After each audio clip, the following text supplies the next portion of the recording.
अस्सलाम वालेकुम स्टूडेंट्स, कैसे हैं जी आप सब? खैरियत से हैं? आज हम क्लास 9th का चैप्टर नंबर 4 केमिस्ट्री का बहुत ही ज़बरदस्त और दिलचस्प चैप्टर है ये शुरू करने जा रहे हैं, जिसका नाम है जी केमिकल बॉन्डिंग। अब ज़रा सोचें कि हम पानी पीते हैं, खाना खाते हैं, हवा में सांस लेते हैं, ये सब चीज़ें किस वजह से मुमकिन है? जी हाँ, ये सब केमिकल बॉन्डिंग की वजह से है। अगर केमिकल बॉन्डिंग ना होती तो दुनिया में ना पानी होता, ना खाना होता, और ना ही हम लोग अपनी जो मौजूदा शक्ल है वो भी उसमें भी मौजूद ना होते। तो ये इसीलिए हम इसको पढ़ते हैं ताकि हम ये जान सकें कि एटम्स एक दूसरे के साथ बॉन्डिंग क्यों करते हैं, वो अकेले क्यों नहीं रहते, और बॉन्डिंग के बाद वो ज़्यादा स्टेबल कैसे हो जाते हैं। तो चले हम स्टार्ट लेते हैं जी। Why do atoms from chemical bond, यानी कि atoms have a tendency to decrease their energy.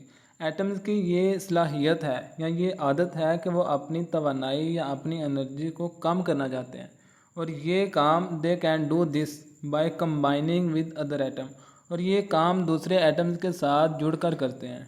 यानी अब ये बात क्यों है, क्यों एटम्स अपनी एनर्जी कम करना चाहते हैं जी? वजह यह है कि जब एटम्स की एनर्जी कम होती है तो वो ज़्यादा स्टेबल हो जाते हैं, यानी वो ज़्यादा पुरस्कून और मज़बूत हालत में हो जाते हैं। जैसे आप समझ लें कि जैसे हम लोग रिलैक्स करते हैं या हम स्टेबल होना चाहते हैं, तो बिल्कुल एटम्स भी स्टेबल होना चाहते हैं। यानी एनर्जी कहते हैं ना, किसी चीज़ के अंदर मौजूद वो ताकत या वो सलाहियत जो काम करने देती है या काम करने के लिए ज़रूरी होती है। तो it is a natural phenomena, यानी कह रहा है कि ये कुदरती अमल है, क्योंकि because it increase the stability of atom, इससे एटम्स ज़्यादा मुस्तहकम यानी कि स्टेबल हो जाते हैं। तो नेचुरल फिनोमिना बेसिकली कहते हैं कि ऐसा काम जो खुद ब खुद होता है, यानी जैसे आप समझ लें कि सूरज का निकलना खुद ब खुद हो रहा है, हमारा उसमें कोई अमल दखल नहीं है। तो एटम्स भी खुद ब खुद ऐसा करते हैं, क्योंकि इनके लिए सबसे बड़ी जो चीज़ है वो है स्टेबिलिटी, पक्की हालत में रहना। ये बिल्कुल ऐसे ही जैसे बच्चे अकेले खेल रहे हों तो वो बोर और कमज़ोर होने लगते हैं या बोर होने लगते हैं, लेकिन जब वो ग्रुप में खेलते हैं ना तो वो ज़्यादा खुश और ज़्यादा अपने आप को प्रोटेक्ट या महफूज यानी कि समझते हैं। तो स्टेबल भी ऐसी हालत है जिसमें कोई चीज़ खुद को जो है ना वो महफूज समझे या जो है वो मुस्तहकम समझे। The early chemist had started thinking about this a long time ago, यानी कि कह रहा है कि इब्तदाई केमिस्ट जो थे उन्होंने बहुत पहले से इस बारे में सोचना शुरू किया था। इन्हें असल जवाब जो है ना दे finally succeed to get the answer, यानी कि इन्हें जो जवाब है वो तब मिला जब द नोबल गैसेज हीलियम हो गया, नियोन हो गया, आर्गोन हो गया, क्रिप्टॉन और जिनॉन वर डिस्कवर, जब ये दरियाफ्त हुई। यानी ये सवाल साइंसदानों के जहन में हमेशा से रहा है कि एटम्स बॉन्डिंग क्यों करते हैं, लेकिन एक्चुअली जो उनको आंसर मिला वो इस वक्त मिला जब नोबल गैसेज दरियाफ्त हुई, क्योंकि ये गैसें दूसरी की तरह बॉन्डिंग नहीं करती थी, क्योंकि इनके जो ऑक्टेट जो इनके आउटर शेल थे वो कंप्लीट थे, यानी कि वो डुप्लीट और ऑक्टेट रोल में कंप्लीट थे। अब ना हम इसकी थोड़ी सी इस टॉपिक को नेक्स्ट जो है वो समझने से पहले इसकी बेस समझ लेते हैं कि ये बेसिकली जो टॉपिक है वो हमें क्या समझाना चाह रहा है या क्या कहना चाह रहा है। हम थोड़ी सी बेस देखते हैं। हम देखें यहाँ पर आपको नज़र आ रहा होगा तस्वीर में कि जो एटम है ना उसके जो मिड साइज़ है ना, यानी कि मिड में या बीच में जाके एक न्यूक्लियस होता है, और न्यूक्लियस के अंदर प्रोटॉन होते हैं और न्यूट्रॉन होते हैं, और इसके इर्द गिर्द आपको नज़र आ रहा है शेल्स या ऑर्बिट भी कहते हैं, जैसे एम हो गया, के एल एम एन, ये इनके नाम से हम जाहिर करते हैं। तो पहला शेल देखें तो इसमें ज़्यादा से ज़्यादा 2 इलेक्ट्रॉन रख सकता है एटम। तो अब दूसरा शेल जो एल है इसमें ज़्यादा से ज़्यादा 8 इलेक्ट्रॉन रख सकता है एक एटम। तो तीसरे शेल में ज़्यादा से ज़्यादा वो 18 इलेक्ट्रॉन रख सकता है, लेकिन ज़्यादातर के लिए 8 काफ़ी माना जाता है स्टेबिलिटी में ना। तो जैसे हीलियम हो गया, हीलियम चूँकि इसके पास होते 2 इलेक्ट्रॉन है तो इसके पहले शेल में 2 इलेक्ट्रॉन, इसलिए ज़्यादा स्टेबल है। नियोन को अगर देखें तो इसके आउटर शेल में 8 इलेक्ट्रॉन है, तो ये नोबल गैसेज में इसलिए ज़्यादा स्टेबल है क्योंकि इसके आउटर शेल में 8 इलेक्ट्रॉन है। तो स्टेबिलिटी का जो कॉन्सेप्ट है ना वो ये है कि स्टेबिलिटी का मतलब है कि एटम का जो आउटर शेल है ना वो मुकम्मल हो, यानी कि वो मुकम्मल से मुराद है कि यहाँ उसके अंदर 2 हों या 8 हों, यानी कि अगर शेल पूरा है तो एटम स्टेबल है, वो रिएक्ट नहीं करेगा। जैसे कि नोबल गैसेज में आप देखते हैं कि उसका जो आउटर शेल है वो कंप्लीट है, इसलिए वो रिएक्ट नहीं करते, खुद को ज़्यादा स्टेबल मतलब जो है ना काउंट होते हैं। तो अगर शेल पूरा नहीं है तो एटम अनस्टेबल होगा, जो दूसरे एटम्स के साथ बॉन्ड बनाएगा ताकि वो स्टेबल हो सके। जैसे आप समझ लें कि सोडियम के हम एग्जांपल लेते हैं, तो सोडियम के आउटर शेल में एक इलेक्ट्रॉन एक्स्ट्रा है, यानी कि ये आसानी से वो दे देता है, ताकि पिछला जो उसका लास्ट वाला शेल है ना उसमें 8 इलेक्ट्रॉन मुकम्मल हो जाएं। और क्लोरीन के अंदर जो आउटर शेल में 7 इलेक्ट्रॉन ऑलरेडी हैं, उसको एक इलेक्ट्रॉन लेके 8 मुकम्मल बनाना ज़्यादा आसान है, बजाय इसके कि वो पहले जो 7 आउटर शेल में हैं वो किसी को दे। क्योंकि एटम जो है ना वो आउटर शेल में 2 इलेक्ट्रॉन रख के या 8 इलेक्ट्रॉन रख के ज़्यादा स्टेबल होते हैं। तो इसलिए क्लोरीन के आउटर शेल में चूँकि 7 इलेक्ट्रॉन ऑलरेडी हैं, तो उसके लिए एक इलेक्ट्रॉन लेना किसी से वो ज़्यादा आसान है, ताकि एक इलेक्ट्रॉन लेके वो 8 इलेक्ट्रॉन बना ले। और सोडियम के अंदर जो है वो आउटर शेल में एक इलेक्ट्रॉन है, तो वो इसलिए उसे आसानी से दे देता है, ताकि जो लास्ट वाला शेल है वो कंप्लीट 8 वाला हो और वो स्टेबल हो जाए। तो इस तरह सोडियम और क्लोरीन जो है वो दोनों मिलकर बॉन्ड बना लेते हैं और ज़्यादा स्टेबल हो जाते हैं। आप ऐसे समझ लें कि जैसे एक एटम है वो एक क्लासरूम है और इलेक्ट्रॉन जो है वो उस क्लास के अंदर बच्चे हैं, ठीक है। और जो शेल हैं वो ऐसे समझ लें जैसे बेंच हैं जिसके ऊपर जो है वो बच्चे बैठे हुए हैं, जैसे यानी कि इलेक्ट्रॉन। और अब ये है कि अगर एक बेंच पर 2 बच्चे बैठ गए तो वो बेंच जो है ना वो स्टेबल है, और अगर एक बेंच पर 8 बच्चे बैठ गए तो वो भी स्टेबल है।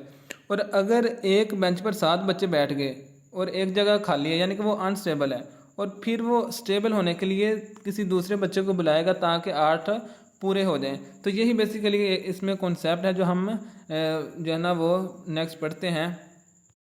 तो हम देख रहे थे जी अर्ली केमिस्ट जो है ना वो had started thinking about this a long time ago, यानी कि इब्तदाई केमिस्ट ने बहुत पहले इस बारे में सोचना शुरू किया था।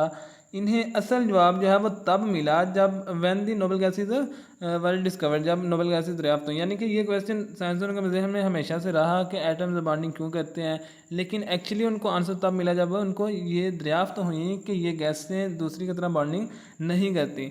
तो ये ऐसे ही है कि जैसे आपको कोई मुश्किल पहेली कहे या जो है ना वो समझ ना आ रही हो या आपसे सॉल्व आउट ना हो रही हो, और फिर अचानक से आपको एक क्लू मिल जाए ना कि इसके अंदर ये क्लू है, तो फिर वो आप सारा कुछ समझ जाते हैं। ऐसे ही नोबल गैसेस जो है ना वो साइंसदान के लिए यहाँ पर एक क्लू थी, यानी कि उनको पता चल गया कि यार ये स्टेबल हैं इसलिए ये बॉन्डिंग नहीं करती, तो इसका मतलब जो अनस्टेबल है वो स्टेबल होने के लिए बॉन्डिंग बनाते हैं।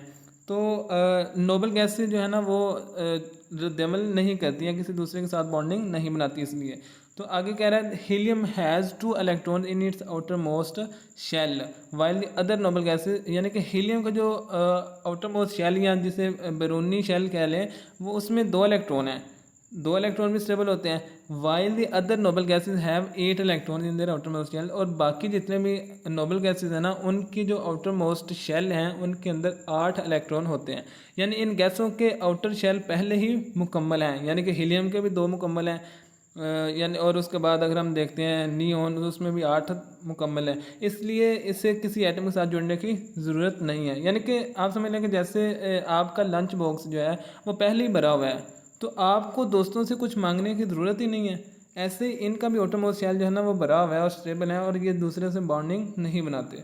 तो अब नेक्स्ट देखते हैं this gave rise to the principle that having 2 electron for hydrogen और helium which have only the first shell और 8 electron in the outermost shell mean stability and hence unreactivity as well. यानी कि इससे एक असूल ये बना, वो कह रहा है कि प्रिंसिपल दैट हैविंग 2 इलेक्ट्रॉन, यानी कि अगर किसी एटम के पहले शेल में 2 इलेक्ट्रॉन हों, जैसे कि वो बता रहा है हाइड्रोजन फॉर एग्जांपल हाइड्रोजन और helium which have only the first shell, तो यानी कि 2 इलेक्ट्रॉन हों, या फिर कह रहा है कि जो आउटर शेल है उसमें 8 इलेक्ट्रॉन हों, तो मीन स्टेबिलिटी, तो वो मुस्तहकम माने जाते हैं, and hence unreactivity as well, और वो रिएक्ट नहीं करता। इसी असूल को डुप्लेट या ऑक्टेट रूल कहा जाता है। यानी एटम्स की खुशी और सुकून और स्टेबिलिटी, और आप समझ लें कि वो मुतमिन रहता है, इसी में है कि इनके आउटर मोस्ट शेल में या तो 2 इलेक्ट्रॉन हों या फिर 8 हों।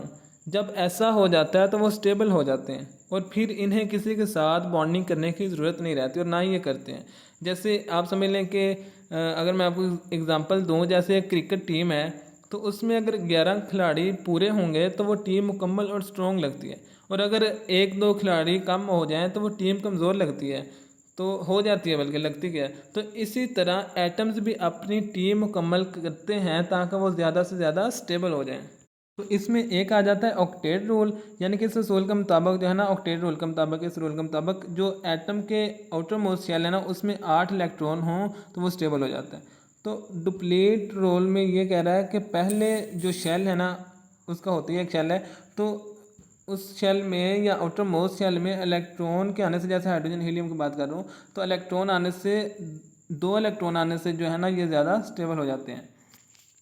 अब हम नेक्स्ट देखते हैं जी, द डिस्कवरी ऑफ डुप्लीट और octet rule was followed by another similar suggestion, यानी कि वो कह रहा है कि डुप्लीट और ऑक्टेट रूल की जो यानी कि डिस्कवरी हुई उसके बाद एक और सजेशन जो दी गई वो ये कि एटम्स इसलिए बॉन्डिंग करते हैं would like to lower their energy, यानी कि ताकि वो अपनी तवानाई या अपनी एनर्जी को कम कर सकें और अपना डुप्लीट या ऑक्टेट मुकम्मल कर सकें। यानी एटम सिर्फ आप समझ लें कि किसी खेल तमाशे के लिए बॉन्डिंग नहीं कर रहे, बल्कि उनका एक पर्पज़ है, उनका एक मकसद है, उनका एक गोल है कि वो अपनी जो आप समझ लें कि अपनी टीम जो है वो मुकम्मल करना चाहते हैं, यानी 2 या 8 इलेक्ट्रॉन पूरा करके वो स्टेबल होना चाहते हैं। तो वो इसलिए ताकि वो एनर्जी उनकी कम हो जाए और वो ज़्यादा स्टेबल हो जाए। क्योंकि एटम के पास एनर्जी कम होगी वो ज़्यादा स्टेबल होंगे, ये उनका एक असमय रूल है। तो जैसे क्लास में बच्चे तब मुतमिन होते हैं जब इनके जो ग्रुप मेंबर हैं या वो अगर उन्होंने प्रेजेंटेशन दी है और वो ग्रुप बनाए हुए हैं तो वो उनके जो ग्रुप के मेंबर हैं वो पूरे होंगे, तो एक ग्रुप क्लास के बच्चे जो इस ग्रुप में हैं वो मुतमिन होंगे। और अगर एक दोस्त भी उनका कम हो जाए तो वो दूसरों को शामिल करते हैं ताकि उनका ग्रुप मुकम्मल हो जाए। सेम जो केस है इस सिनेरियो में भी है। तो डुप्लीट में जो है वो 2 यानी कि पहले शेल में सिर्फ 2 इलेक्ट्रॉन होते हैं, इसलिए वो ज़्यादा स्टेबल होता है। और ऑक्टेट में आउटर मोस्ट शेल में 8 इलेक्ट्रॉन होने से स्टेबिलिटी आती है। तो फॉर एग्जांपल फॉर सोडियम, तो सोडियम के केस में थोड़ा सा जो हम देखते हैं वो ये है कि सोडियम एटम के लिए ये वो कह रहा है कि easier to lose 1 electron. Sodium atom के लिए ये आसान है कि वो 1 इलेक्ट्रॉन खो कर लूज़ करके स्टेबल हो जाए, बजाय इसके के than to gain 7 electron while completing its octet, बजाय इसके कि वो 7 इलेक्ट्रॉन हासिल करके ऑक्टेट मुकम्मल करें। यानी एटम्स हमेशा जो है ना वो आसान रास्ता अपनाते हैं। यानी कि सोडियम के केस में वो कह रहा है कि आउटर मोस्ट शेल में चूँकि होते ही 1 इलेक्ट्रॉन, यानी कि जो है ना वो 1 इलेक्ट्रॉन ज़्यादा होता है या होता ही 1 इलेक्ट्रॉन है, आउटर मोस्ट शेल की बात करो, तो ये इलेक्ट्रॉन दे देना उसके लिए ईजी है बजाय इसके, क्योंकि उसने तो आउटर मोस्ट शेल में 8 इलेक्ट्रॉन पूरे करने हैं स्टेबल होने के लिए, यहाँ 2 करने हैं। अब सोडियम के केस में 1 आउटर मोस्ट शेल में, अब या तो ये केस है ना कि वो 7 इलेक्ट्रॉन किसी से लेके आए, क्योंकि वो ज़्यादा मुश्किल है, अब 7 इलेक्ट्रॉन कहाँ से ढूंढे वो। अब यहाँ ये है कि वो जो 1 इलेक्ट्रॉन है वो भी किसी को दे दे, तो उसको दे देना ज़्यादा आसान है। जैसे आप समझ लें कि इलेक्ट्रॉन जो है ना वो बेसिकली कहते हैं कि जो ये नेगेटिव चार्ज रखता है और एटम के गिर्द जो है ना वो जैसे मैंने आपसे बताया जिक्र किया कि इलेक्ट्रॉन ऐसे समझ लें जैसे बच्चे हैं और शेल ऐसे समझ लें जैसे यानी कि उनके बेंच हैं जिस पे बैठे हुए हैं बच्चे, और एटम जो है ना वो ऐसे समझ लें जैसे क्लासरूम है। तो अब नेक्स्ट चलते हैं जी, sodium atom therefore adopt the energetically easier path, यानी कि इसलिए सोडियम एटम जो है ना वो एनर्जी के लिहाज से, यानी कि एनर्जी के लिहाज से ज़्यादा आसान रास्ता अपनाता है, अख्तियार करता है, ताकि वो अपना 1 इलेक्ट्रॉन जो है ना वो खोकर बॉन्ड बनाता है। तो वो जो सोडियम है वो वही रास्ता लेता है जो कम एनर्जी लगाता है, यानी कि उसको जो इजी लगता है, यानी कि 1 इलेक्ट्रॉन खो देना इसके लिए ज़्यादा बेहतर और सस्ता सौदा है। तो अब नेक्स्ट हम देखते हैं जी, it is in the same way it is energetically favourable for hydrogen atom. तो कह रहा है कि इसी तरह हाइड्रोजन एटम के लिए भी यही ज़्यादा बेनिफिट है, इसमें ही ज़्यादा बेनिफिट है कि वो 1 इलेक्ट्रॉन खोकर प्रोटॉन बन जाए, प्रोटॉन मतलब H+ बन जाए, और gain 1 electron to become hydrogen hydride ion, या फिर 1 इलेक्ट्रॉन लेकर हाइड्राइड आयन बन जाए, यानी दूसरे केस में वो अपनी डुप्लीट मुकम्मल कर लेता है। तो यानी हाइड्रोजन के पास 1 इलेक्ट्रॉन है, अब इसके पास 2 ऑप्शन है, या तो ये इलेक्ट्रॉन दे दे और प्रोटॉन बन जाए, और या फिर 1 इलेक्ट्रॉन किसी से ले ले और अपना डुप्लीट मुकम्मल करके स्टेबल हो जाए। तो अब हम नेक्स्ट देखते हैं जी, प्रोटॉन बेसिकली न्यूक्लियस, एटम का जो न्यूक्लियस है उसमें मौजूद जो पॉजिटिव चार्ज रखने वाला एटम है ना वो होता है प्रोटॉन। और आयन जो है ना वो ऐसा एटम जिसने एक इलेक्ट्रॉन खो दिया या फिर गेन कर लिया, यानी कि दोनों किस्म में अगर यानी कि पॉजिटिव आयन अगर वो दे देता है, अगर वो इलेक्ट्रॉन ले लेता है तो जो है ना अनायन बन जाता है या कटायन या अनायन। तो अब नेक्स्ट देखते हैं alkali and alkaline earth metal are therefore expected to be electropositive metal which will form bond with electronegative element like oxygen and chlorine. इसलिए जो कह रहा है कि अल्कली और अल्कलाइन अर्थ मेटल्स हैं ये ऐसे मेटल्स हैं जो इलेक्ट्रोपॉजिटिव होते हैं, अल्कली और अल्कलाइन अर्थ मेटल की बात कर रहा हूँ, और ये ऐसे एलिमेंट्स के साथ बॉन्ड बनाते हैं जो इलेक्ट्रोनेगेटिव हों जैसे ऑक्सीजन एंड क्लोरीन। यानी कि ये मेटल जो है ना वो इलेक्ट्रॉन खोने में जल्दी करते हैं, यानी कि इलेक्ट्रॉन लूज़ करने में जल्दी करते हैं क्योंकि इनके एटॉमिक शेल में होते ही एक इलेक्ट्रॉन है, तो इसलिए इन्हें इलेक्ट्रो पॉजिटिव कहते हैं। और दूसरी साइड पर अगर देखा जाए ऑक्सीजन और क्लोरीन की बात कर लें तो ये इनके जो यानी कि इलेक्ट्रॉन जो है ना वो यानी कि लेने के या गेन करने के ज़्यादा शौकीन होते हैं, इसलिए इन्हें इलेक्ट्रो नेगेटिव कहा जाता है। तो दोनों मिलकर आसानी से बॉन्ड बना लेते हैं। ये ऐसे ही है जैसे आप समझ लें कि कोई दोस्त है जो चीज़ें, एक दोस्त है जो चीज़ें जो है ना वो देने में दिल खोल कर जनरस हो, इलेक्ट्रो पॉजिटिव समझ लें, और दूसरा जो है ना वो चीज़ें लेने में ज़्यादा एक्सपर्ट हो तो उन्हें इलेक्ट्रोनेगेटिव हो कह सकते हैं। और दोनों की दोस्ती आसानी से हो जाती है, यानी कि एक देने वाला है और एक लेने वाला है और आपस में उनकी दोस्ती ज़्यादा, तो ऐसे ही ये एटम करते हैं। एटम्स जो है ना वो एटम्स जो आसानी से इलेक्ट्रॉन खो दे, लूज़ कर दे, और इलेक्ट्रोनेगेटिविटी वो एटम्स जो आसानी से इजीली इलेक्ट्रॉन को गेन कर लें, तो electronegativity. although it is the beginning, octet rule played a significant role in understanding the nature of chemical bond। यानी कह रहा है कि although अगरचे शुरू में दी बिगनिंग ऑक्टेट रूल ने केमिकल बॉन्ड की जो नौइयत है, जो नेचर है, उसको समझने में बहुत इंपॉर्टेंट रोल प्ले किया, लेकिन further investigation found it is to be less important. लेकिन बाद जो मज़ीद तहकीक हुई तो उसके बाद जो है ना ये कम अहम साबित हुआ। यानी साइंस में पहले ये रूल सबसे ज़्यादा समझाने वाला था, लेकिन जैसे जैसे नई डिस्कवरीज होती गई तो पता चला कि सिर्फ ऑक्टेट रूल से हर चीज़ एक्सप्लेन नहीं होती, बल्कि इसके लिए आजकल जो है ना वो उसके साथ साथ और भी थ्योरीज देखी जाती हैं, वो हम नेक्स्ट लेक्चर में वन बाय वन देखेंगे। तो स्टूडेंट्स आज हमने ये सीखा कि एटम्स हमेशा जो है वो आसान रास्ता चुनते हैं ताकि वो अपना डुप्लीट या ऑक्टेट मुकम्मल कर सकें। तो यही वजह है कि सोडियम इलेक्ट्रॉन दे देता है, हाइड्रोजन इलेक्ट्रॉन यानी कि हाइड्रोजन इलेक्ट्रॉन दे भी सकता है, ले भी सकता है, और मेटल जैसे सोडियम हो गया, कैल्शियम हो गया वगैरह हमेशा जो है ना वो इलेक्ट्रॉन नेगेटिव एलिमेंट्स के साथ बॉन्ड बनाते हैं। तो ये नॉलेज जो है वो सिर्फ किताबी नहीं है बल्कि इस दुनिया के हर प्रैक्टिकल की ये बुनियाद है। तो अगर आप चाहते हैं कि ये सफ़र मज़ीद जारी रहे तो मेरी एक छोटी सी गुजारिश है कि इस वीडियो को लाइक करें, चैनल को सब्सक्राइब लाजमी करें और अपने दोस्तों के साथ लाजमी शेयर करें। तो याद रखें ये एक छोटा सा क्लिक जो है वो किसी और के लिए एक बड़ा इल्म का दरवाज़ा खोल सकते हैं। तो साथ साथ हम जो है ना इस जो टॉपिक पढ़ेंगे उसके कौन कौन से इंपॉर्टेंट क्वेश्चन बन सकते हैं वो भी हम यानी कि आपसे शेयर करते जाएंगे।